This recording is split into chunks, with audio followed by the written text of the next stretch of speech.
আমরা এখন ব্যাংকক সুবর্ণ এয়ারপোর্ট থেকে পাতায়ের উদ্দেশ্যে রওনা হচ্ছে। তবে যারা আসবেন এখানে এসে একটু কনফিউশনে পড়ে যাবেন যে পাতায়াতে কীভাবে যাব। একদম ইজি, ব্যাংকক ইমিগ্রেশন পার হয়ে একটু সামনে এগিয়ে একটা ফ্লোর ডাউনে যেতে হবে। এসকেলেটার আছে, এসকেলেটারে একটা ফ্লোর ডাউনে গিয়ে ওখান থেকে গেট নাম্বার 8 এখানে আসলে বাস আছে, পাতায় ডাইরেক্ট বাস। আমরা পাতায় ডাইরেক্ট বাসের টিকিট করলাম। জনপ্রতি আমাদের থেকে নিল 131 বাত করে।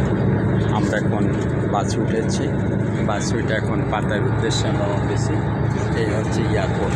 এই যে আমরা হংকং ব্যাংকক যে সুবর্ণ এয়ারপোর্ট থেকে আমরা নেমেছি, ওইটা ক্রস করে আমরা বাসে করে এখন পাতায়ের উদ্দেশ্যে রওনা হয়েছি।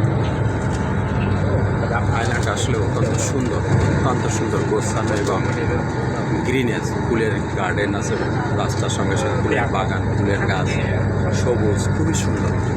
যেদিকে তাকায় শুধু সবুজ আর সবুজ এবং নিট অ্যান্ড ক্লিন, খুব সুন্দর, দেখতে খুব সুন্দর লাগছে।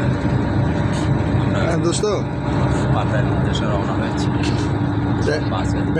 ব্যাংককে এখন ব্যাংকক থেকে আমরা এখন পাতায় বাসে 21 তারিখে ফিরবো।